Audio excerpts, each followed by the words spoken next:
Tras el cierre de los campos en Serbia en octubre de 2023, debido a los enfrentamientos armados entre bandas, cada vez más personas toman la ruta de los Balcanes a través de Bosnia para llegar a países de la Unión Europea. Más gente intentando desplazarse significa más gente siendo devuelta en caliente. Cada vez más personas regresan de la frontera con historias de violencia y degradación. Las expulsiones desde Croacia, ahora Estado de la Unión Europea, son una medida ilegal que se sigue llevando a cabo con violencia. Según múltiples testimonios, las prácticas habituales incluyen la destrucción de pertenencias personales, incluidos teléfonos, robos, disparos, normalmente hacia el suelo o al aire, y palizas.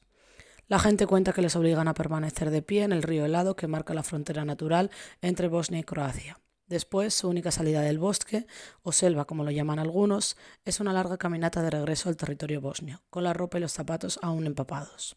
Mohamed relató haberse visto obligado a cruzar un campo marcado con una señal que indicaba la presencia de minas antipersona, restos de la guerra que asoló Bosnia hace 30 años. Todo esto provoca malestar físico y psicológico entre las personas que se desplazan. Es frecuente ver a gente caminando sin zapatos y con graves heridas en los pies. Escuchamos en muchos testimonios que los empujones implican golpes. Estos suelen apuntar a las piernas, ya que la única forma de cruzar las fronteras es a pie. La fatiga de intentar cruzar la frontera varias veces y ser constantemente devuelto de forma violenta también contribuye a deteriorar la moral y la motivación. Después de ser devueltos en caliente, las condiciones de vida en los campos no permiten que la mente se recupere. La gente se lamenta de la falta total de distracciones, lo que contribuye aún más al hundimiento de la moral y al fortalecimiento de las adicciones a sustancias. Cada vez más a menudo, además de las peticiones de comida o ropa de abrigo, la gente pide balones de fútbol o juegos de cartas para tener algo que hacer durante los largos días y noches en los campos. Uno de los puntos centrales de No Name Kitchen en Bihać es también crear encuentros sociales. Una tarde con té, juegos y una hoguera no es menos importante que una distribución de alimentos o ropa.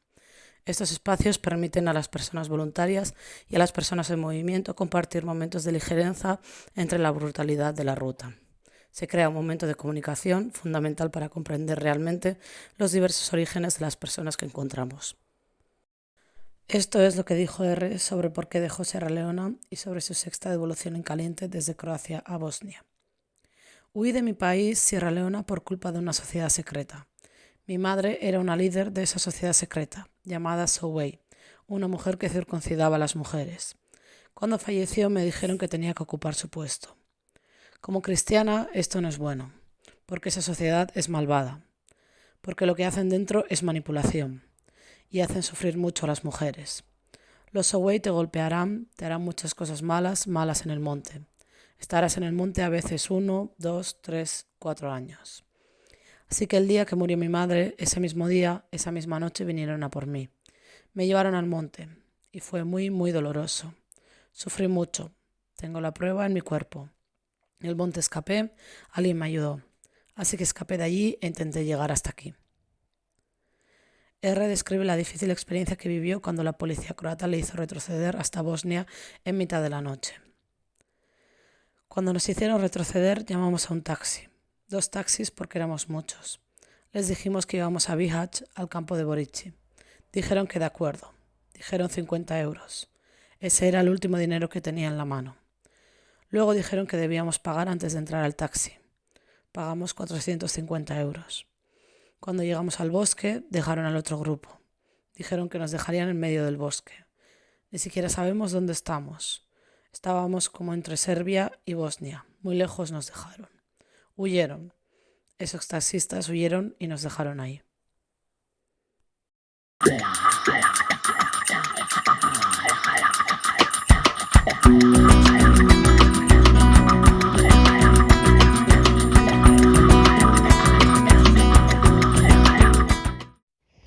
Hola a todo el mundo, soy Bárbara de No Name Kitchen y hoy os voy a hablar sobre la situación en la frontera entre Francia e Italia. Y por una de las pocas veces podemos decir que venimos con noticias positivas. Os voy a leer un informe que escribió una compañera. Este informe ofrece una visión general de la situación actual en la frontera entre Francia e Italia, centrándonos en los cambios en la regulación de Francia y en cuál ha sido el impacto que ha tenido sobre el control de fronteras. La militarización de la frontera y las recientes novedades jurídicas han provocado cambios significativos en el trato que las personas están recibiendo cuando cruzan desde Italia hacia Francia. Hace unos días, la decisión del Consejo de Estado francés de poner fin a las devoluciones sistemáticas en caliente se ha traducido a que muchísimas menos son las personas que están sufriendo devoluciones de Francia a Italia. Hay que recordar que desde el año 2015, en respuesta a los atentados que hubo en París, Francia recurrió al estado de emergencia, citando como justificación las amenazas terroristas. Y con este estado de emergencia justificó un estricto control de las fronteras. El Código de Entrada y Estancia de Extranjeros y Derechos de Asilo otorgaba a las autoridades la potestad de devolver a las personas migrantes sin hacerles un examen individual. Y esto se ha traducido en todos estos años a todas las devoluciones que hemos sido denunciado y que son ilegales. Muchas veces estas devoluciones además venían acompañadas de detenciones temporales. Aunque el Tratado Schengen, del que pertenecen la mayoría de los países de la Unión Europea, prevé el control de las fronteras interiores como una medida temporal, con una aplicación máxima de 6 meses, Francia consiguió mantener esta práctica durante 8 años. En septiembre del pasado año se presentó ante el Tribunal de Justicia Europeo numerosos testimonios sobre estas devoluciones. Lo hicimos de parte de las organizaciones que vigilan la situación en la frontera y se aportaron pruebas de que la denegación de entrada equivalía a rechazos sistemáticos. Todos estos testimonios mostraban que las personas que están en proceso migratorio son devueltas de Francia e Italia sin que se examine su expediente y sin dar la posibilidad a las personas de pedir asilo en Francia. Además, según la normativa que existe, el retorno tiene que ser el último recurso y eso no se estaba cumpliendo. Francia rechazaba sistemáticamente a las personas en tránsito. Ahora, la sentencia del Consejo de Estado francés, que data del 2 de febrero de este 2024, marca un punto de inflexión. Este alto tribunal francés, conocido por respaldar normalmente las decisiones que toma el gobierno, reconoció las cuestiones planteadas por el Tribunal de Justicia de las Comunidades Europeas y, por tanto, ha reconocido la ilegalidad de las prácticas llevadas a cabo en Francia. En respuesta, Francia ha comenzado a poner fin a estas devoluciones sistemáticas desde principios de febrero para ajustarse a la legislación. Eso se traduce a que hay muchísimas menos personas atrapadas en Ventimiglia de las que había, sí que sigue existiendo algunas personas que son devueltas, aunque en principio, según lo que nos cuentan, y tenemos que investigar más sobre ello, es según el proceso de readmisión, que es otro procedimiento diferente y que sí sería legal según ciertos casos. Pero por el momento estas novedades han traído una frontera mucho más relajada y mucho menos violenta. También es cierto que ahora hay muchísimas menos personas que llegan a Ventimiglia, porque muchas de las personas que llegan a Ventimiglia llegan desde el sur de Italia. Como hemos estado en invierno, con una climatología muy adversa, han sido muy pocas las embarcaciones que han salido del norte de África hacia el sur de Italia. Cuando llegue la primavera o el verano y vuelvan las embarcaciones como otros años, habrá que ver si Francia sigue cumpliendo con su propia ley. Muchas gracias a todo el mundo.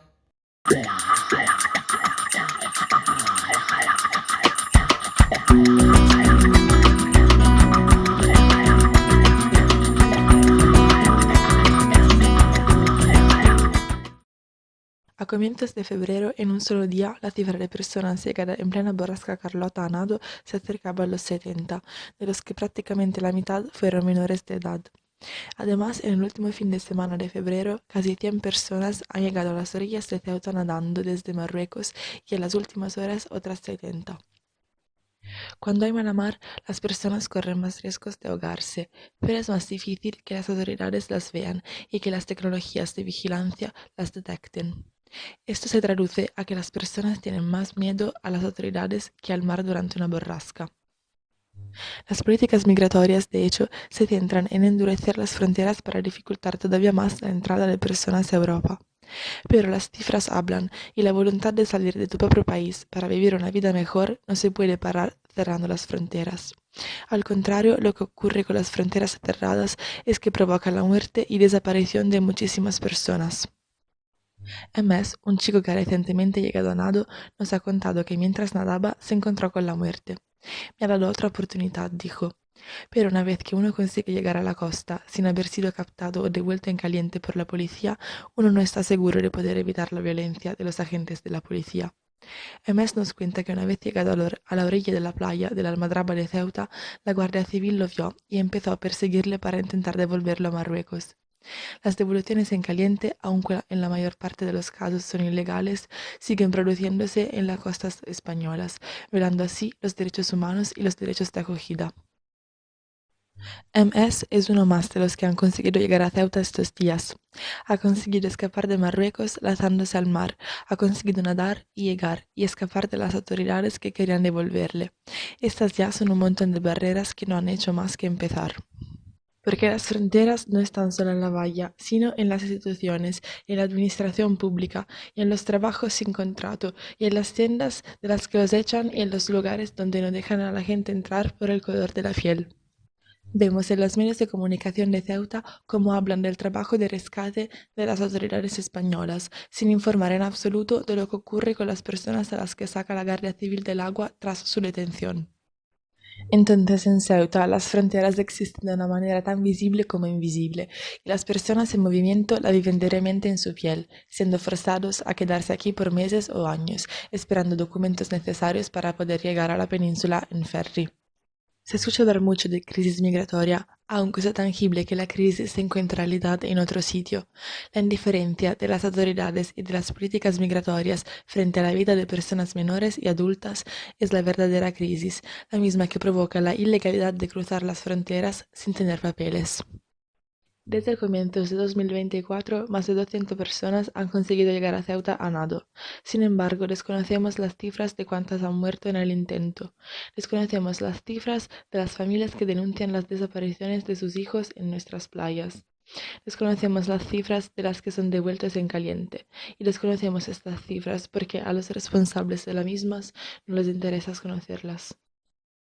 No es ilegal querer migrar, es ilegal la manera en la que las instituciones obligan a hacerlo, convirtiendo a las personas que no tienen el privilegio de tener acceso a vías legales y seguras en personas ilegales. Las personas están muriendo en nuestras playas y no nos estamos responsabilizando de ello. Basta ya. Los recursos para llevar a cabo una migración regularizada y segura existen y exigimos que exista también un interés porque las vidas migrantes importan y ya debería ser obvio.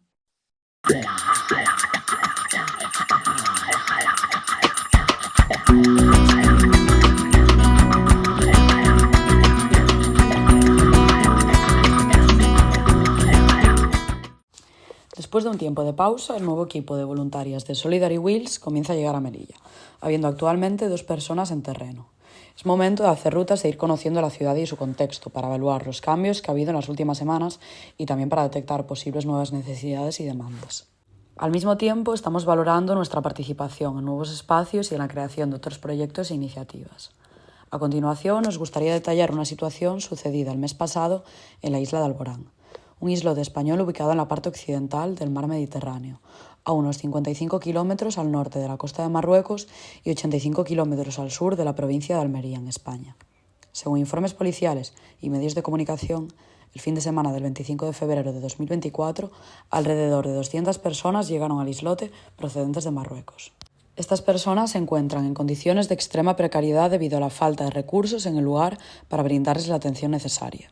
Tras su llegada se evacuaron 6 personas a la península debido a su situación de vulnerabilidad, pero uno de los evacuados, un hombre con síntomas de hipotermia, falleció después de ser llevado al hospital.